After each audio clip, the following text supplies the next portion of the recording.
तो पहला क्वेश्चन जो हम कर रहे हैं ये वाला था। रिकॉर्डिंग स्टार्ट की तो दोबारा से बता देता हूँ। क्वेश्चन नंबर 4, मई जून 2016, पेपर 4-1। स्पेसिफिक अकूस्टिक इम्पीडेंस की डेफिनेशन जो है वो होती है Z इज इक्वल टू रो सी। ठीक है, डेंसिटी ऑफ द मीडियम, ये speed of ultrasound in the medium. Alpha का सिंबल का मतलब क्या होता है? Reflected intensity upon incident intensity. और Z2 और Z1 का मतलब क्या है? Specific acoustic impedance of the first and the second medium respectively. अब अल्ट्रासाउंड जब ट्रेवल कर रहा है, इधर से बोन में एंटर हो रहा है जिसकी इंटेंसिटी आई नॉट है, यहाँ तक एब्जॉर्ब होते होते तो कुछ पहुंचेगा, फिर ये बाउंड्री आ जाएगी बिटवीन द टू मीडियम। इसमें कुछ रिफ्लेक्ट होगा, कुछ ट्रांसमिट हो जाएगा। ठीक है, उसको आई टी बोल रहे हैं। और फिर यहाँ तक जो पहुंचेगा, फाइनली एंड तक जो यहाँ पहुंचेगा, उसकी क्या इंटेंसिटी होगी, ये हमसे पूछी गई है। ठीक है, अब क्वेश्चन आपसे है calculate the ratio I T upon I not. पहले क्लियरली समझ लो कि आई टी का मतलब क्या है। आई टी कौन सी वाली इंटेंसिटी है? तो देखो, आई नॉट तो वो इंटेंसिटी है जो बिल्कुल शुरू में, जो बिल्कुल आपकी 100% इंटेंसिटी शुरू में। अब जैसे जैसे साउंड यहाँ पे ट्रेवल करेगा अल्ट्रासाउंड, उसकी इंटेंसिटी कम होती जाएगी, वो एटेन्यूएट होता जाएगा। यहाँ पे आके जो इंटेंसिटी पहुंचेगी, जो इधर इंटेंसिटी पहुंचेगी अल्ट्रासाउंड की, उसको एक कोई नाम दे देते हैं। उसको नाम दे देते हैं I1 का। ये नाम दे दे I1। ठीक है, इसको I1 का नाम दे देते हैं, जो यहां तक पहुंचेगी। और I1 will obviously be less than I not. उसके बाद जब बाउंड्री पे रिफ्लेक्शन होगी, तो उसमें से रिफ्लेक्शन होने के बाद कुछ इंटेंसिटी यहां ट्रांसमिट हो जाएगी। और उन्होंने कहा है कि intensity of ultrasound as it passes into the bone is IT। मतलब बोन के शुरू में जो इंटेंसिटी है वो IT है, आखिर वाली नहीं बोल रहे। ठीक है, इस क्वेश्चन को और मुश्किल बनाया जा सकता था कि अगर यहाँ पे ये वाली थिकनेस भी आपको दे दी जाती और इधर वाली इंटेंसिटी, उसको I2 बोल लो, वो आपसे पूछी जाती, एक और उसमें जो है वो कैलकुलेशन ऐड हो जाती। लेकिन उन्होंने आपको यहाँ पे ये वाली इंटेंसिटी आपसे मांगी है कि बोन के शुरू में जो इंटेंसिटी है IT, वो क्या है। तो आपने कौन सी इंटेंसिटी निकालनी है? IT निकालनी है। तो अब दो चीजों का सवाल है यहाँ पे। यहां से यहां तक जाते हुए एब्जॉर्प्शन कितना हुआ, पहले वो निकालोगे एब्जॉर्प्शन वाले फॉर्मूला से। फिर इस बाउंड्री पे ट्रांसमिट कितना हुआ और स्लैश रिफ्लेक्ट कितना हुआ, जो ट्रांसमिट हुआ वो आपने आगे देना है। ठीक है बेटा, तो सबसे पहले I0 से I1 निकाल लो। सबसे पहला हमारा काम है I1 निकालें। अब I1 निकालने के लिए हम क्या करेंगे? हम बोलेंगे यार I1 जो है वो मेरी ट्रांसपेरेंट इंटेंसिटी है थ्रू द मसल। मसल के शुरू में जो इंटेंसिटी थी वो I0 थी, और ये आ जाती एब्जॉर्प्शन वाले फॉर्मूला से e⁻ माइनस म्यू एक्स। यहाँ पे म्यू क्या होगा? मेरे मसल का लीनियर एब्जॉर्प्शन कोफिशिएंट, बोन का लीनियर एब्जॉर्प्शन कोफिशिएंट मेरे अभी किसी काम का नहीं है। ठीक हो गया? और यहाँ पे एक्स की वैल्यू क्या हो जाएगी? मेरे मसल की थिकनेस हो जाएगी। तो पहला काम तो मैं ये कर लूंगा कि I1 जो है वो I0 के मुकाबले में कितना कम है। पहले तो ये रेशियो निकालेंगे। तो भाई सिंपल सी बात है, आप यहाँ पे लिखो I0 इंटू e⁻, यहाँ पे म्यू की वैल्यू डालो -23। अब इंपॉर्टेंट बात यह है कि ये जो म्यू की वैल्यू है ये पर मीटर में है, देख रहे हो, जबकि एक्स की वैल्यू यहाँ पे क्या दी हुई है? सेंटीमीटर में। तो इसको क्या करना पड़ेगा? इसको भी मीटर में कन्वर्ट करना पड़ेगा, और इसको यहाँ लिखना पड़ेगा 0.034 मीटर्स। ओके, और मैं यहाँ पे इसको 0.034 मीटर्स में डाल रहा हूँ। अब इससे मेरे पास क्या आ गया? Let's calculate. तो कैलकुलेटर में मैं लिखूंगा e⁻ -23 इंटू 0.034। इससे मेरे पास आया 0.457 I0। तो मेरे पास I1 आ रहा है 0.457 I0। मतलब कि अगर ये वैल्यू जो थी वो थी 1, तो ये उसका 0.45 टाइम्स है। और एसेंशियली कह लो कि अगर ये थी 100% इंटेंसिटी टू बिगिन विद, तो उसका 45.7% बच गया है, बाकी जो है वो एब्जॉर्ब हो गया मसल के अंदर। ठीक है, और वो हीट एनर्जी में कन्वर्ट हो गया। तो ये आपको पता चल गया कि I1 कितना आ रहा है? 0.45 टाइम्स I0 आ रहा है। ये आपने यहाँ तक बात स्टार्ट कर ली, I1 आपने निकाल लिया, पहला काम आपका हो गया। यहां तक पहुंच गए आप? ओके। अब आपने निकालना है आई टी। अब आपने ये निकालना है। ये आप कैसे निकालोगे? अब इसका और इसका आपस में क्या रिलेशन है? ये इंसिडेंट इंटेंसिटी है। अब यहाँ पे रिफ्लेक्शन होगी, इसमें से ये वाली होगी रिफ्लेक्टेड इंटेंसिटी और ये वाली होगी ट्रांसमिटेड इंटेंसिटी। अब आप लोग कौन सा फॉर्मूला अप्लाई करते हो? ये वाला। और ये फॉर्मूला जो होता है रिफ्लेक्टेड इंटेंसिटी के लिए होता है।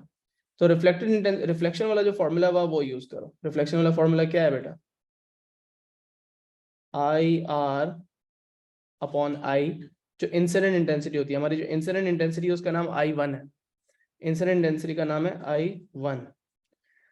और फॉर्मूला है Z2 minus Z1 squared, Z2 plus Z1 squared.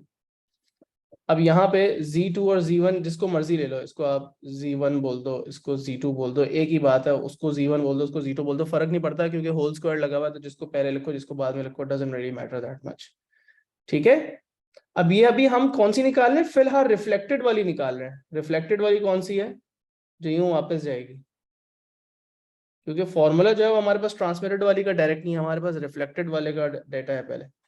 तो हमारे पास आ गया Z2 माइनस Z1। अब Z2 कितना है? 6.3 times 10 to the power 6 minus 1.7 times 10 to the power 6, इसका होल स्क्वायर। और नीचे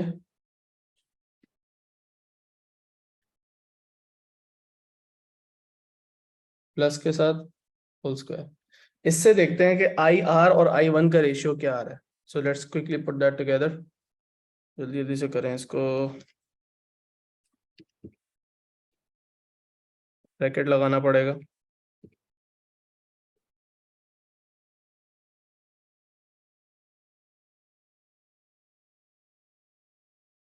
आई होप समझ में आ रहा है सारा मेथड अभी तक।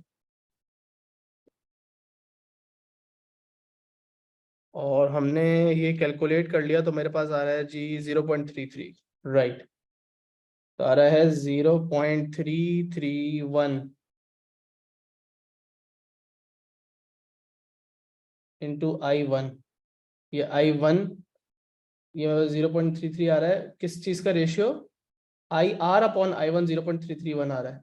तो क्या मैं ये लिख सकता हूं कि आई आर जो है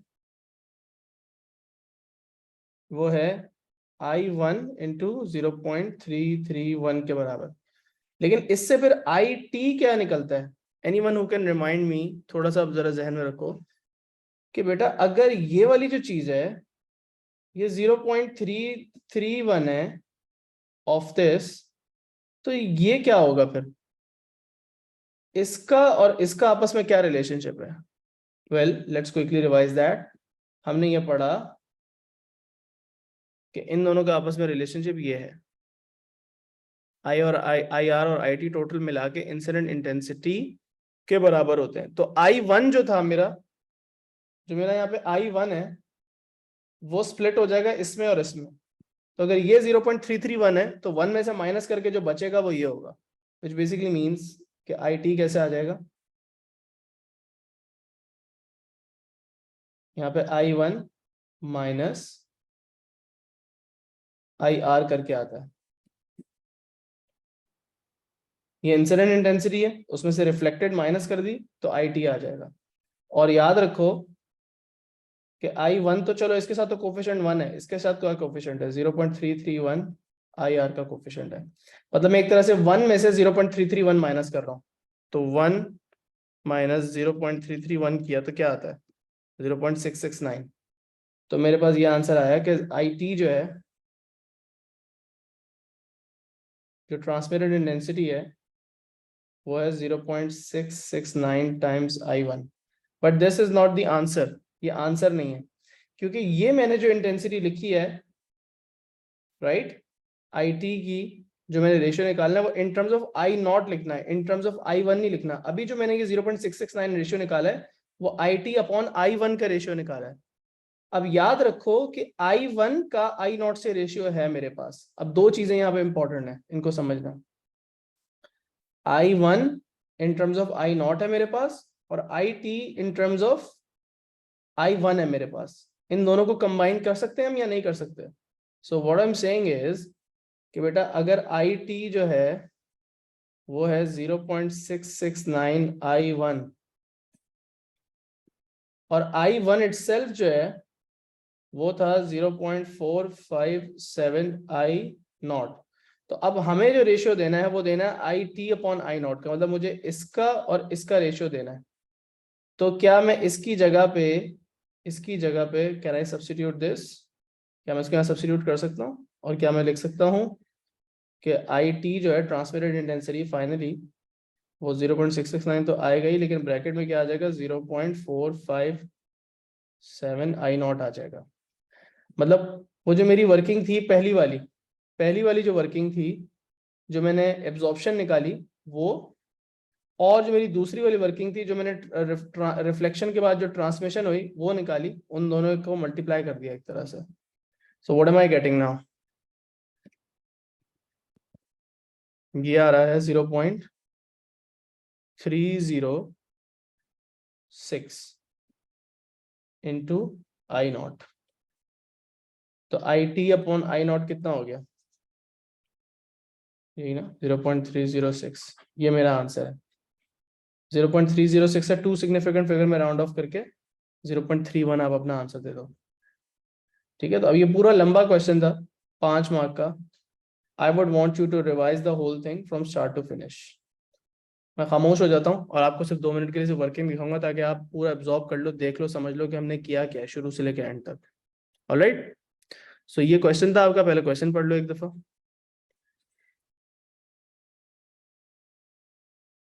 दिस वाज द क्वेश्चन। ये इंसिडेंट इंटेंसिटी थी, एब्जॉर्ब होते होते यहाँ पे मैंने उसको बोल दिया ये I1 है। I1 का कुछ परसेंट ट्रांसमिट होगा, हमें वो निकालना है, और कुछ परसेंट रिफ्लेक्ट होगा, उसका फॉर्मूला है मेरे पास। तो पहले मैंने I0 और I1 का रिलेशनशिप निकाला, फिर I1 और IT का रिलेशनशिप निकाला, और फिर इसको इसके अंदर सब्स्टिट्यूट कर दिया और IT का मैंने फाइनल आंसर निकाल दिया। Here is the complete working, here is the complete working. Okay, देख लो शुरू से एंड तक। I am just gonna stay quiet so you can look at it.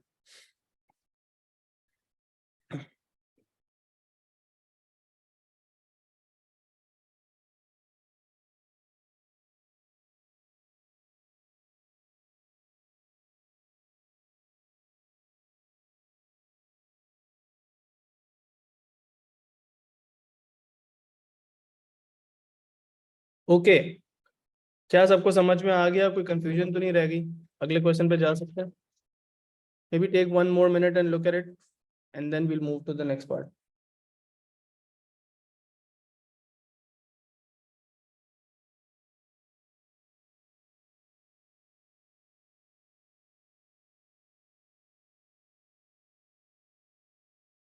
किसी का कोई सवाल है तो पूछ लो अभी बेशक।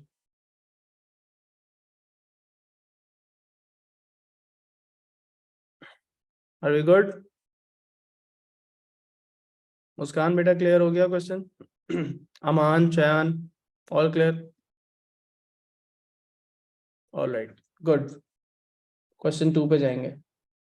ये वाला जो क्वेश्चन है इसमें कह रहे हैं main principle behind the use of ultrasound.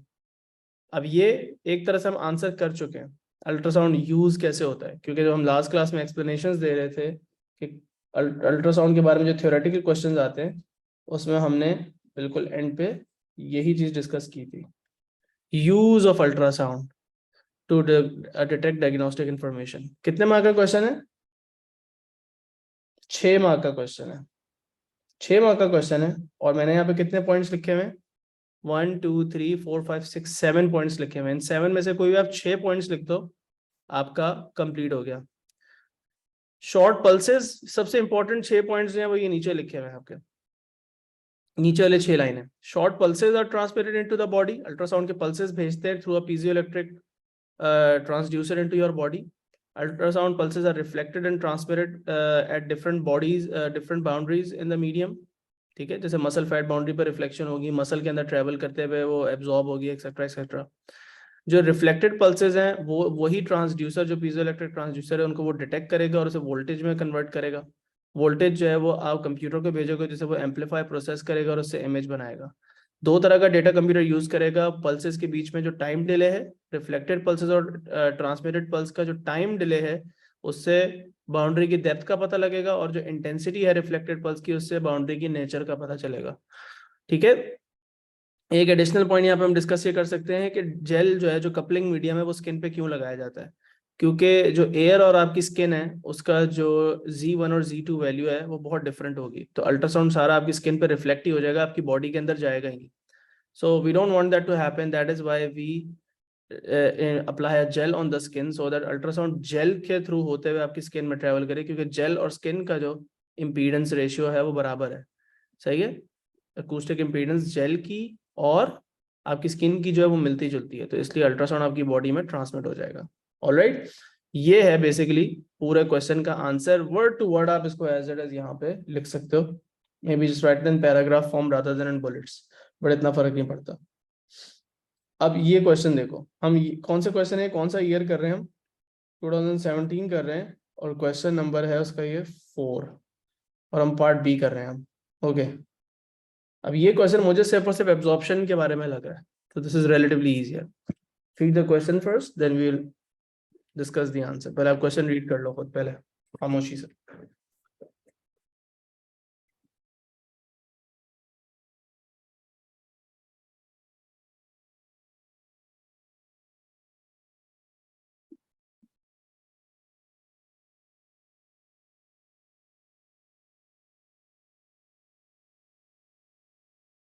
तो शुरू में इंटेंसिटी आई नॉट है, जब मसल में एंटर हो गया, मसल की थिकनेस 4.6 सेंटीमीटर है,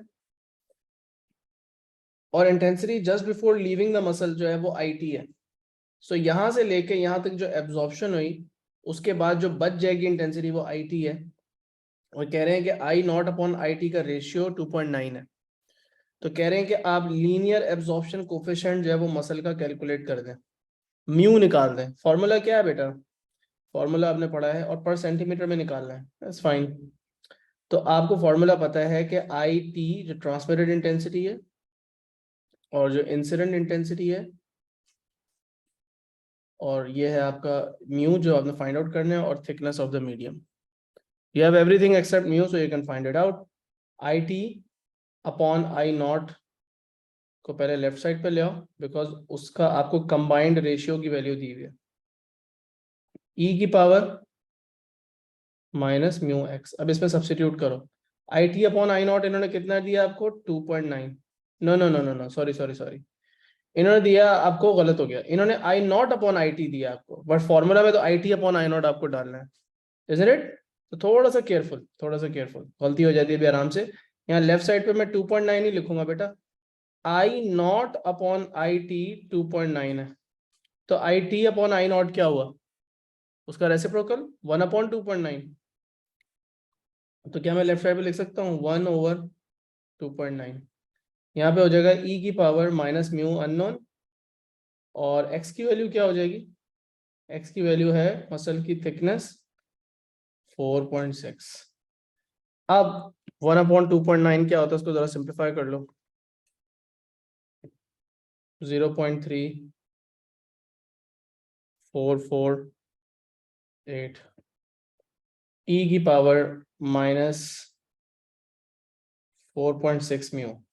what do you do from here, anyone who can tell me कि यहाँ से आगे क्वेश्चन कैसे सॉल्व होगा, स्टक तो नहीं हो जाएंगे आप यहाँ पे आगे, आगे क्या मैथमेटिकल स्टेप अप्लाई करेंगे इसको सॉल्व करने के लिए।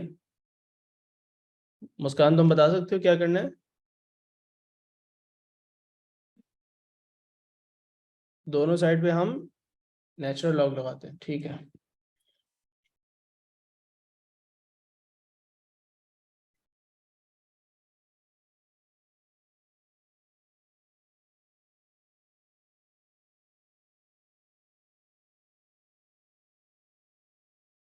तो ये लेफ्ट साइड पे क्या आ जाएगा, इसको एज इट इज ऐसे ही लिख दो,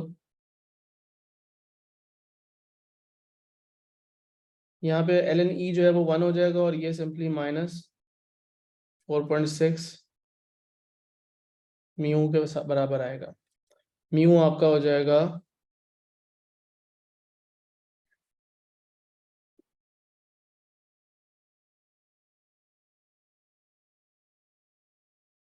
ये, आप कैलकुलेटर में डालो, ये कैलकुलेटर में डालो और आपका आंसर आ जाएगा। So bracket ln 0.3348 divided by -4.6, I'm getting 0.23। कितना हो जाएगा जी? 0.231 आ रहा है, तो बस 0.23 लिख देते हैं, खत्म करते हैं। ये होगी म्यू की वैल्यू। ये मसल का लीनियर एब्जॉर्प्शन कोएफिशिएंट आ गया मेरे पास। आसान क्वेश्चन था। अच्छा, ये पर सेंटीमीटर में ही आया है क्योंकि थिकनेस सेंटीमीटर में थी। एक्स की वैल्यू अगर मीटर में होती तो ये पर मीटर में आता है, etcetera etcetera. So pretty easy to understand that. Okay okay जी। One other use of piezoelectric transducers.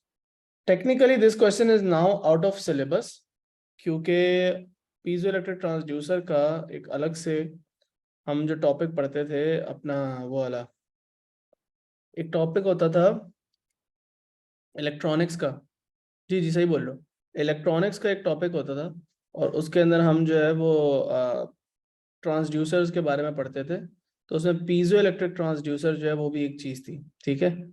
और उसके अंदर एग्जांपल दी जाती थी कि पीजो इलेक्ट्रिक ट्रांसड्यूसर अल्ट्रासाउंड के जनरेशन और डिटेक्शन में भी यूज होता है, लेकिन साथ साथ माइक्रोफोन में भी यूज होता है। साथ साथ एक आपको मैंने बताया था कि किचन में आप वो यूज करते हो,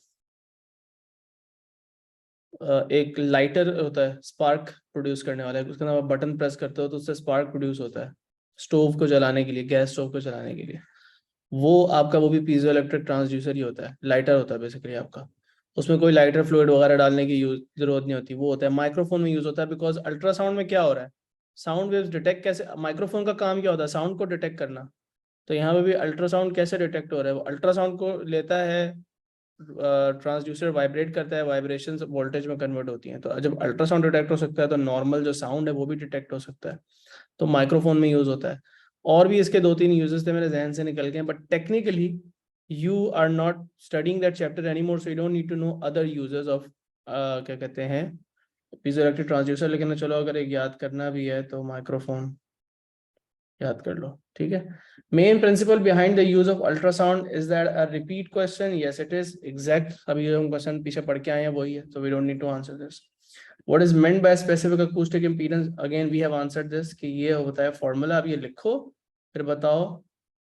Rho is density of the medium and c is speed of ultrasound in the medium। बस ठीक। अब पैरेलल बीम ऑफ अल्ट्रासाउंड, अब हम जो क्वेश्चन ही कर रहे हैं क्वेश्चन नंबर 4 है, कौन से ईयर का, 2019 का। अब ये है parallel beam of ultrasound of intensity I not, parallel beam of ultrasound intensity I not, ये रही incident intensity I not is incident on the boundary between the two media as illustrated. So ये boundary है, this is the boundary between the two media। इसकी impedance है ZA, इसकी impedance है ZB, Z1 Z2 लिख दो, ZA ZB लिख दो, एक ही बात है। The intensity of the medium transmitted through is IT। So transmitted intensity IT है, incident intensity I naught है। कह रहे हैं कि ये बताएं कि state how the ratio IT upon I naught depends on ZA and ZB, right? अब देखो आपने जो फॉर्मूला पढ़ा हुआ है वो I R upon I naught का पढ़ा हुआ है, ट्रू। आपने पढ़ा हुआ है formula I R upon I naught का। I R upon I naught का फॉर्मूला क्या है, आपने पढ़ा हुआ है कि जो रिफ्लेक्टेड इंटेंसिटी है, जो यूं रिफ्लेक्ट हो जाती है इंटेंसिटी, वो और आई नॉट का रेशियो है Z B minus Z A का whole square upon Z B plus Z A का होल स्क्वायर। साथ साथ आपने ये पढ़ा हुआ है कि आई टी जो होगा वो फिर आई नॉट माइनस आई आर के बराबर आ जाएगा। सो अगर आप रिफ्लेक्शन का रेशियो निकाल रहे हो और वो आ रहा है लेट्स सपोज 0.7, तो ट्रांसमिटेंस का रेशियो हो गया 0.3। अगर रिफ्लेक्शन का रेशियो आ रहा है 0.9 तो ट्रांसमिटेंस का रेशियो हो गया 0.1। तो कहने का मकसद ये है कि आपने जो रेशियो पढ़ा हुआ है रिफ्लेक्शन का उसको आप मेंशन करें और फिर उसके बाद दूसरा वाला फॉर्मूला उसको अप्लाई करें और बता दें कि क्या जवाब आएगा। अब इस फॉर्मूला के बारे में हमने क्या बात पढ़ी थी, इस फॉर्मूला के बारे में हमने ये बात पढ़ी थी और आप इसको ट्राई भी करके देख सकते हैं, बट एक सीधी सी बात यहाँ लिखी थी, और वो बात क्या लिखी थी, ये लिखी हुई है ऊपर बात, नीचे लिखी हुई है बात, नीचे बात क्या लिखी हुई है, right at the bottom of the page. So the formula is at the top of the page and the explanation is at the bottom of the page, but this is about IR upon I naught. ठीक है. When the difference between Z1 and Z2 is large, so आप बोलोगे Z और ZA और Z2 जब difference उनका ज्यादा होता है तो रिफ्लेक्शन कोफिशिएंट क्लोज टू 1 होता है, जिसका मतलब ट्रांसमिटेंस का जो रेशियो है वो क्लोज टू 0 होगा. इसका मतलब है कि very little sound is gonna be transmitted and most of the intensity is going to be reflected. और उसका ऑपोजिट भी लिख दो फिर कि when the difference between Z1 and Z2 is small, intensity reflection coefficient is close to 0, मतलब कि transmittance जो है वो क्लोज टू 1 होगी, मतलब most of the sound will be transmitted. तो ये आंसर एग्जैक्ट आप कॉपी पेस्ट कर सकते हो वहां पे. This is the exact thing that you can right. The only difference is कि वहां पे आप Z1 और Z2 के बजाय ZA और ZB लिख दो. ये आपका कंप्लीट जवाब हो जाएगा. This over here could be your complete answer. देखो जी, पढ़ लो, सुकून से पढ़ लो. ये क्वेश्चन बहुत रेपिटेटिव है, ये बार बार आता है, so you can just basically memorise this. But ये समझना भी जरूरी है इस बात को कि अगर दोनों मीडियम्स का Z वैल्यू बहुत सिमिलर होगी तो ज्यादातर अल्ट्रासाउंड ट्रांसफर हो जाएगा दूसरे मीडियम में और रिफ्लेक्ट बहुत कम होगा. और अगर दोनों डिफरेंट मीडियम में बहुत ज्यादा, उनकी Z वैल्यू बहुत डिफरेंट है, तो ज्यादातर साउंड ट्रांसमिट नहीं होगा बल्कि ज्यादातर रिफ्लेक्ट होकर वापस आ जाएगा, ट्रांसमिट बहुत कम होगा. Okay, so that's basically the whole idea. Okay जी, last part, linear absorption coefficient mu value medium B की 23 पर मीटर है. कैलकुलेट द थिकनेस, क्या निकालना है, एक्स निकालना है. एक्स निकालना है to reduce the intensity of ultrasound beam to 34% of initial intensity in the beam. इस बात का मतलब क्या हुआ? इस बात का मतलब ये हुआ कि जब बी में साउंड एंटर हुआ और उसकी अभी इंटेंसिटी है लेट सपोज 100%, तो जो यहाँ पे इंटेंसिटी पहुंचेगी वो उसका 34% होगी. इसका मतलब एसेंशियली ये है कि जो इंटेंसिटी ट्रांसमिट होगी बी के अंदर ट्रेवल करने के बाद, वो पहले तो फॉर्मूला लिख लें, अपॉन आई नॉट ई की पावर माइनस म्यू एक्स. अब रेशियो बनता है किस चीज का, ट्रांसमिटेड अपॉन इंसिडेंट इंटेंसिटी. ये अब ये एब्जॉर्प्शन का सवाल है सिर्फ मीडियम बी के अंदर, तो ये फॉर्मूला बन जाता है. अब वो बेसिकली ये कह रहे हैं कि ये वाली जो इंटेंसिटी है वो इसका होगी क्या, 34%, राइट. तो ये जो लेफ्ट साइड है इसको मैं क्या लिख दूंगा, 0.34 लिख दूंगा, और यहाँ पे क्या आ जाएगा, ई की पावर म्यू आपको दिया हुआ है -23 यहाँ पे डाल दो और यहाँ पे एक्स डाल दो. अब आप एक्स कैसे निकालोगे, वही दोनों साइड पे ln लगा दो.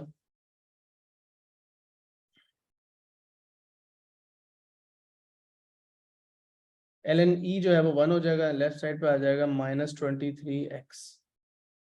और x निकालने के लिए आप क्या करोगे, ln 0.34 upon -23.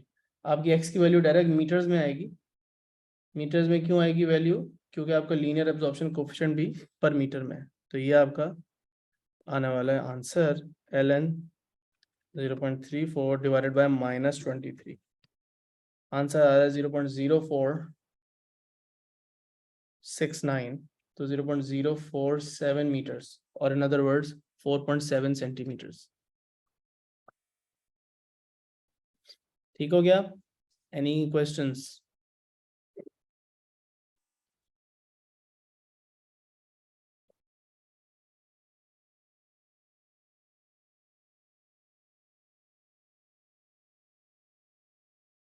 Okay, should we move forward?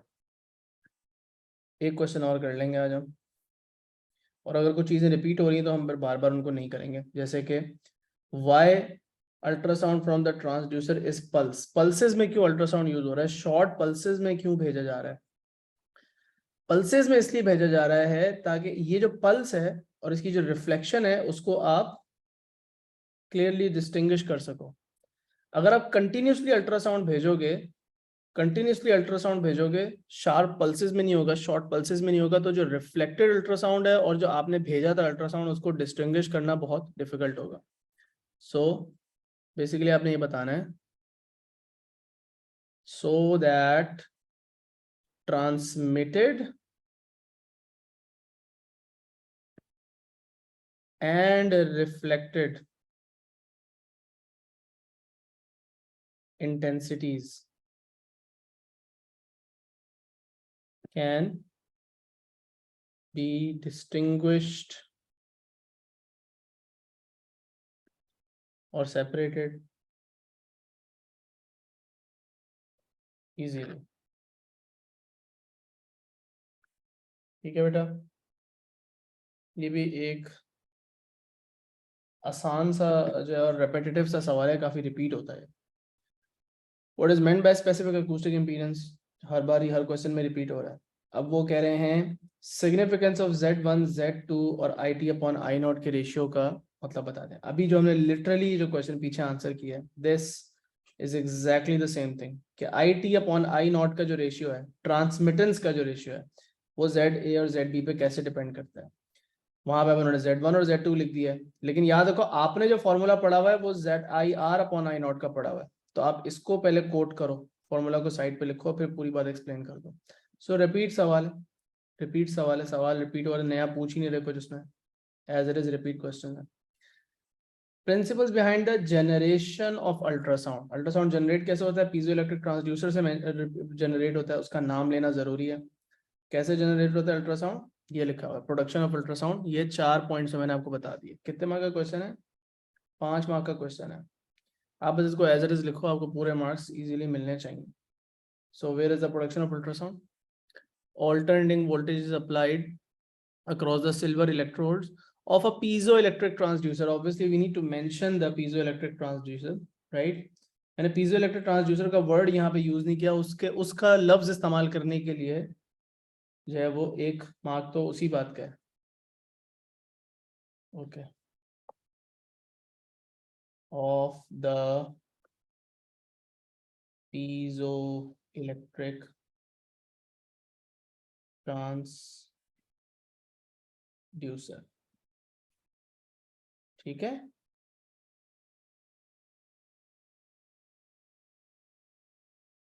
Alternating voltage apply करते हैं पीजो इलेक्ट्रिक ट्रांसड्यूसर के अक्रॉस, जिससे उसके अक्रॉस डिफरेंट पोलैरिटी का जब वोल्टेज सेटअप होता है तो वो स्ट्रेच और कंप्रेस करता है, एसेंशियली मैकेनिकली वाइब्रेट करने लग जाता है क्रिस्टल।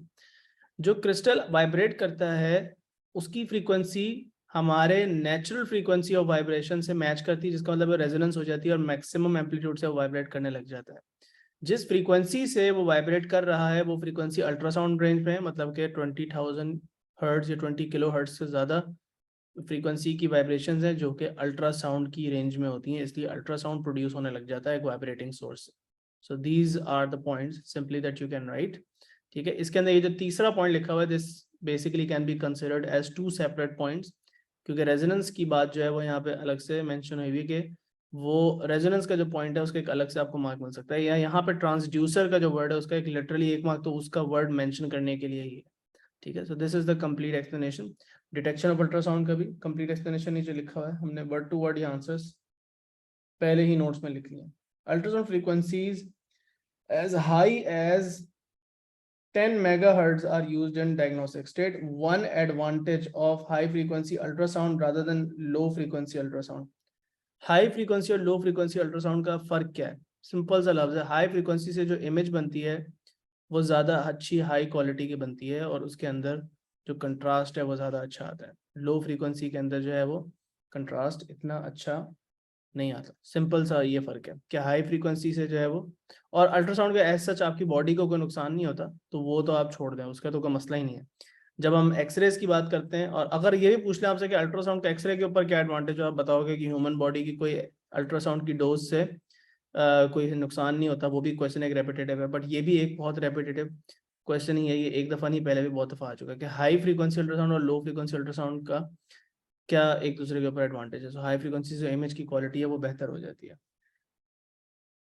अच्छा जी, main principle behind the use of ultrasound, वही क्वेश्चन रिपीट जैसे बार बार होता है तो हम उसको रिपीट स्पेसिफिक अकूस्टिक इम्पीडेंस की definition, how the relative magnitudes of Z1 and Z2 affect the reflection या अफेक्ट द ट्रांसमिटेंस। वही रिपीट सवाल है कि Z1 और Z2 की जो कैलकुलेशन आती है IR अपॉन I नॉट या IT अपॉन I नॉट की, उसके Z1 और Z2 के डिफरेंस से क्या फर्क पड़ता है। अगर उनकी सिमिलर वैल्यूज होंगी तो IR अपॉन I नॉट बहुत कम होगा और IT अपॉन I नॉट बहुत बड़ा होगा, और अगर उनकी वैल्यूज बहुत डिफरेंट होंगी तो IR जो है वो बड़ा आएगा और IT छोटा आएगा।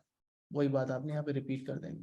सो आई गेस कि अब हम कह सकते हैं कि चीजें अब रिपीट ही हो रही हैं। क्वेश्चंस जो हैं वो थोड़े बहुत तुम लोग की प्रैक्टिस के लिए आगे मैं छोड़ देता हूँ। एक क्वेश्चन तुम लोग की प्रैक्टिस के लिए छोड़ देता हूँ, सिर्फ ये वाला।